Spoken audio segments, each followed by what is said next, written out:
महाराज जी मंदिर बनाने की क्या जरूरत है, अपने मन में ही मंदिर बना लो,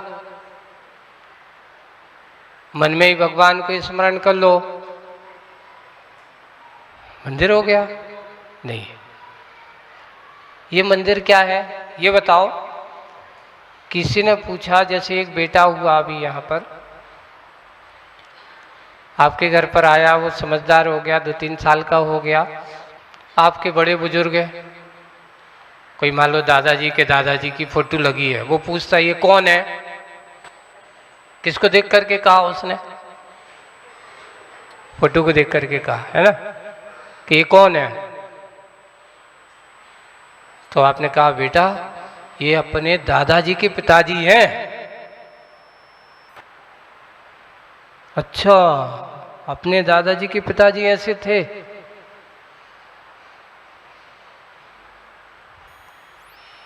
किसको देख करके? कि तात्कालिक उदाहरण इसलिए बता रहा हूं मैं क्योंकि तुम्हें अपने आप का परिचय प्राप्त करना, ये मंदिर तुम्हारे लिए इसलिए बनाए जाते हैं कि आप जिनको ये आराध्य मानते हो, जिनसे तुम्हारा जैनत्व है, जिनसे तुम्हारा जैनत्व बना हुआ है, जिनसे तुम अपने जैनत्व का परिचय प्राप्त करते हो, ये मंदिर आपके अपने जैनत्व का परिचय कराने वाले हैं। जैसे कि दादाजी की फोटो देख करके या पिताजी को, उनके दादाजी के पिताजी की फोटो देख करके नाती को बताते कि बेटा ये तुम्हारे दादाजी के पिताजी हैं। ये मंदिर भी आपके अपने जैनत्व होने का परिचय कराते हैं। तो मंदिर का है, जैन मंदिर का रहस्य अर्थात संकेत का आशय यह है, यहाँ कोई चमत्कारी बल्कि गहरी ऐसी आध्यात्मिक संकेत, जो मंदिर की रचना प्रत्येक नियम में छिपी है। जैन मंदिर आत्मा के जगाने की प्रयोगशाला है। क्या है? जैसे हमारे भगवंतों ने अपनी आत्मा को जगाया, अपनी आत्मा को शुद्ध बनाया,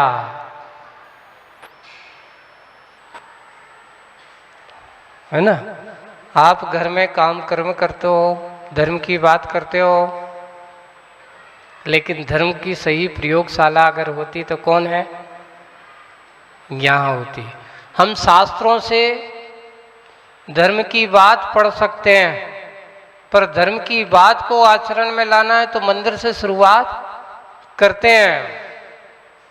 शुरुआत जैसे ही हुई प्रयोगशाला में, उसमें लिखा शास्त्र में कि प्रतिदिन मंदिर जाना चाहिए। जैन कौन?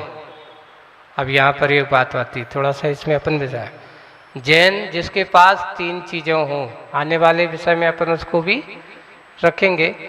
सबसे पहला जैन कौन? प्रतिदिन मंदिर जाता हो, रात्रि भोजन नहीं करता हो, और पानी कैसे पीता हो? छान के पीता हो। अब पानी छान के, ये जैनों का क्या है? कुलाचार है। तो ऐसे जैन को माना सबसे पहले देव दर्शन जरूरी है। एक बात और है, हम काम करें, बहुत बड़े बड़े काम करें,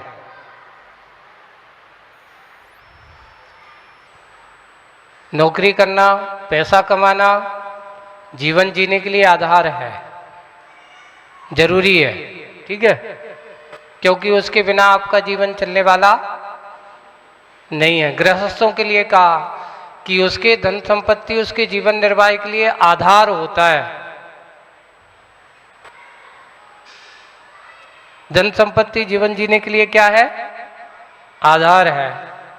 और जब वह उस जीने के आधारभूत तत्व को अपने पास स्वीकार करता है, लेकिन उतना ही है जो आधार पे हो। एक नीतिकार ने लिखा था कि व्यक्ति को पानी उतना ही संग्रह करना चाहिए जिससे कि उसका काम हो सके। उसके लिए जितनी आवश्यकता है, और अगर आवश्यकता से ज़्यादा अगर पानी का संग्रह हो जाए तो वो क्या होगा? उसको संभालना मुश्किल काम हो जाता है। जैसे कि आपकी टंकी ओवरफ्लो हो जाए तो फिर क्या हो जाए, कोई चारा ना हो तो आपका घर में पूरा पानी पानी सारी अव्यवस्थाएं पैदा कर देगा।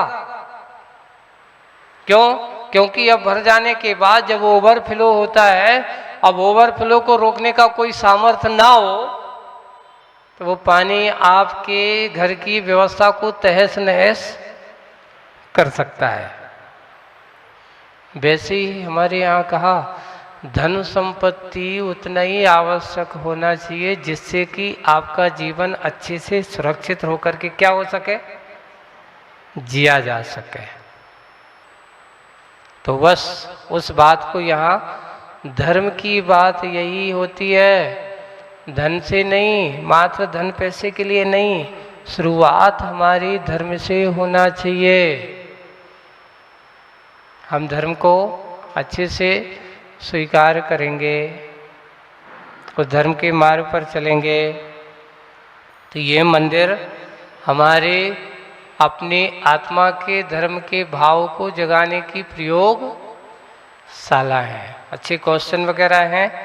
एक और बात ध्यान रखना, अच्छे से सुनना, इसमें ही आपका एक बहुत अच्छा सा, जैसे कि हम छोटा सा एक प्रश्न बनाते हैं और वे प्रश्नों के माध्यम से आप अपने अंदर के परिणाम को जगाएंगे।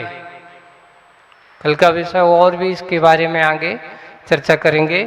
तो सबसे पहले मंदिर अपन आते हैं, मंदिर बाहर होता है कि भीतर होता है?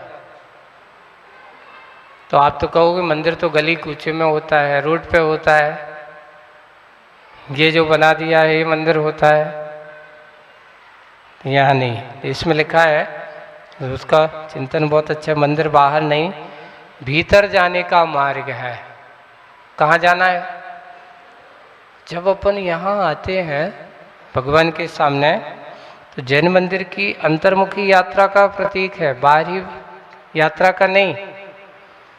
बाहर से भीतर जाना यानी अपनी इंद्रियों से आत्मुख की ओर होना और अपने उसकी शिखर की ऊंचाइयों पर पहुंचना। कौन सी ऊंचाइयों पर पहुंचना है? बड़ी बड़ी बिल्डिंगों की नहीं, अपने आत्मा की ऊर्ध्व गति की ओर जाना। ये मंदिर के माध्यम से आपको शिक्षाएं मिलती हैं। ऊर्ध्व गति स्वभाव आत्मा का है, अपने आप को विकास मुखी बनाना। यहाँ जब अपन आते हैं भगवान के सामने तो उस समय अपन को ये मत देखना चाहिए कि कौन कैसी पूजन कर रहा है। हमारी दृष्टि कहाँ चली जाती है? लोगों से कहते हैं मंदिर आओ तो सबसे पहले तुम्हारी दृष्टि कहाँ होना चाहिए? भगवान की ओर।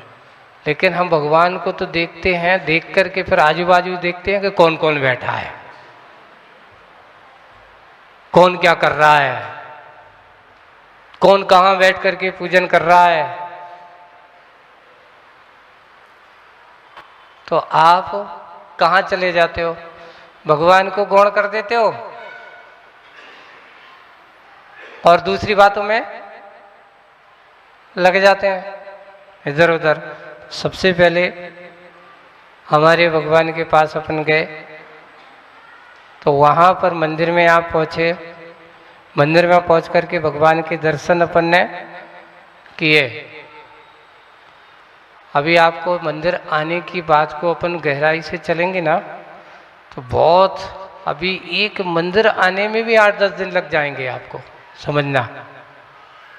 मंदिर आपको आना है, आकर के कैसे आना है, किस रूप में आना है। सबसे पहले अपन आए, मंदिर में पहुँचे और पहुँच करके मंदिर में आने के लिए भाव बनाया, मंदिर के स्वरूप को समझा। ये हमारे 9 देवताओं में से एक देवता माना जाता है, मंदिर भी है। एक और प्रतिष्ठा पाठों में लिखा है कि किसी व्यक्ति ने बड़ा आलीशान मंदिर बनाया, मंदिर नहीं भवन बनाया। अभी के मंदिर जब तक भगवान की मूर्ति उसमें विराजित नहीं है तब तक वह भवन है, मंदिर नहीं। उन्होंने कहा ऐसा बड़ा विशाल मंदिर है और उसमें अगर एक राई के दाने के बराबर भी जिनेंद्र भगवान की प्रतिमाएं है तो वह भवन जिनालय बन जाता है। लेकिन जिसमें जिनालय जिनबिंब नहीं है वो भवन तो हो सकता है पर मंदिर। एक भगवान की प्रतिमा का कितना महत्व होता है, प्रतिमा का बहुत बड़ा महत्व होता है। इसलिए जिनेंद्र भगवान के मंदिर जहाँ पर अपन ने ऐसी अरहंत भगवान की प्रतिमा को स्थापित किया वो हमारा जिनालय है।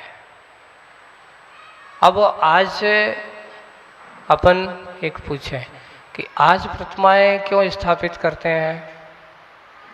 प्रतिमा स्थापित करने से क्या है? साक्षात अरहंत भगवान को क्यों स्थापित नहीं करते? क्यों नहीं करते? क्योंकि आज तुम्हारे सामने साक्षात अरहंत भगवानों का समागम नहीं है। मंदिर बनाने का उद्देश्य यही है कि यहाँ पर आप आकर के उन अरहंत भगवान के स्वरूप को समझने का कार्य करते हो। प्रतिमा स्थापना निक्षेप से अरहंत भगवान की स्थापना की जाती, प्रतिष्ठा पाठों के माध्यम से उसकी क्रिया विधि विधान के साथ। और हर कोई, और ये बात और एक छोटी सी बात बीच में और आ जाती है, ये बताओ भगवान को बनाने का कार्य हर कोई कर सकता है? गृहस्थ कर सकता है? नहीं कर सकता। क्यों नहीं कर सकता? आपके पास कागज है, आपके पास प्रेस भी है। ये बताओ अगर ऐसा कोई कर दे कि हर कोई व्यक्ति को पावर दे दिया कि तुम भगवान बना लो अपने अपने, जैसे कि अगर आपसे कह दिया जाए कि आप अपने अपने घर के एक काम करो, तुम्हारे लिए छूट दे दी गई। मान लो तुमने अपने घर से लिया और अपने एक कागज पर प्रिंट कर लिया 1000 का नोट। क्या वो कागज 1000 का नोट बन गया? तुम्हारे पास इतनी क्षमता है? तुम बना सकते हो? नहीं महाराज, अगर हम ऐसा करेंगे तो नकली नोट के, जाली नोट के चक्कर में क्या हो जाएंगे हम, क्योंकि करेंसी में गड़बड़ हो सकता है, जाली नोट हो सकते हैं, है ना। इस जैसे कागज तो नोट में भी, उसके नोट में भी है, लेकिन गवर्नमेंट ऑफ इंडिया, गवर्नर के उस पर साइन हो जाते हैं, है ना। तो साइन हो जाते हैं तो वही कागज अब उसकी कीमत 1000 रुपये की कीमत हो जाती है। लेकिन तुम्हारे लिखने से वो 1000 रुपया नहीं बनने वाला, लेकिन गवर्नर की सील लगने से, साइन होने से, जैसे वो कागज को टुकड़ा 1000 रुपये का बन सकता है, वैसे ही अपने यहाँ लिखा कि दिगंबर सुप्रतिमा को स्थापना करने के लिए आचार्यों ने लिखा है, बिना दिगंबर मुद्रा वीतरागी मुनिराजों के बिना कभी भी भगवान अरहंत का स्वरूप स्थापना निक्षेप से नहीं बन सकता। ये जरूरी है। जैसे नोट में गवर्नर के साइन जरूरी है, वैसे ही प्रतिमा आदि प्रतिष्ठा आदि में भी वीतरागी मुनिराजों के, आचार्यों के, उनके हस्ताक्षर, उनके करकमलों से सूर्य मंत्र आदि के द्वारा दिया जाता है, वही सही माना जाता है। तो आज ये मंदिर की प्रतिमाएं, मंदिरों में प्रतिमाएं कैसी होती हैं? तो ऐसी ही वीतरागी होती है। अब आते हैं मंदिर में प्रतिमा कहाँ, कैसी, किस रूप में रखी जाती। सबसे पहले देखो, मंदिर चैत्यालय दोनों में बहुत अंतर होता है।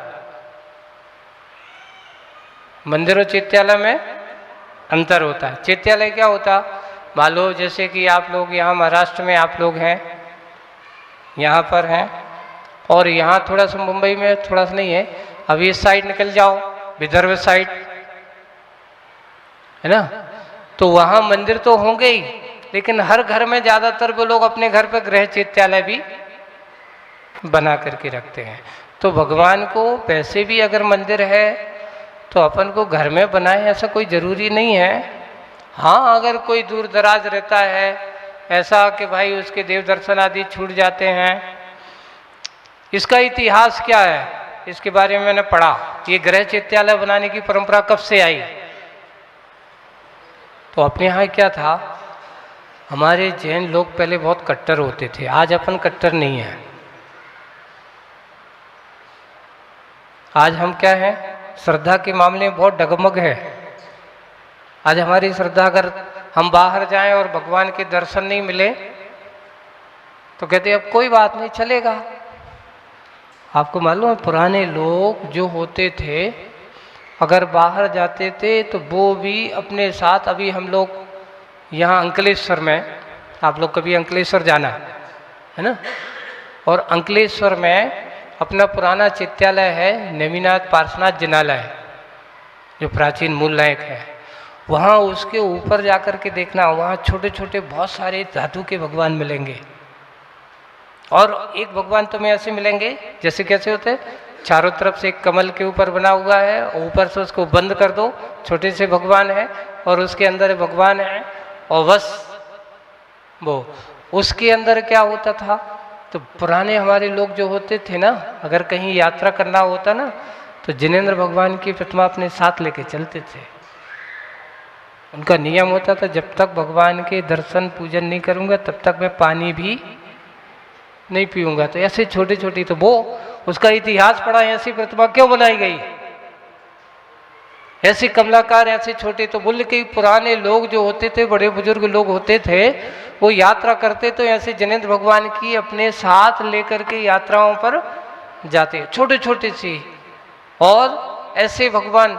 तो उसके का बाद धीरे धीरे धीरे क्या आज देख रहे हैं ना, बहुत सारे मंदिरों में आपको छोटी छोटी प्रतिमाएं बहुत मिलेंगी।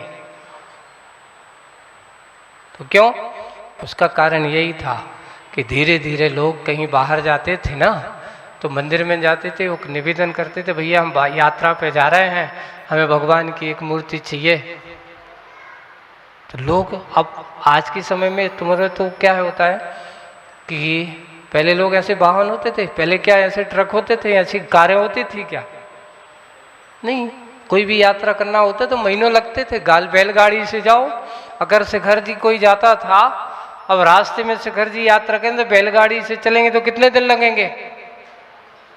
एक बैलगाड़ी ज्यादा से ज्यादा एक दिन में 25 से 30 किलोमीटर से ज्यादा नहीं चलती। अगर दिन भर भी चलाओ 30 से 35 का एवरेज आ सकता है। तो एक दिन में 30-35 किलोमीटर चलेगा तो मान के चलो कि 1000 किलोमीटर है यहाँ से शिखर जी, तो कितने दिन लगेंगे उसको, है ना?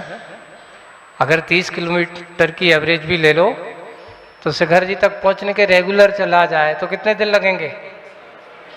हैं? कम से कम 1 महीने तो लग जाएगा, है ना?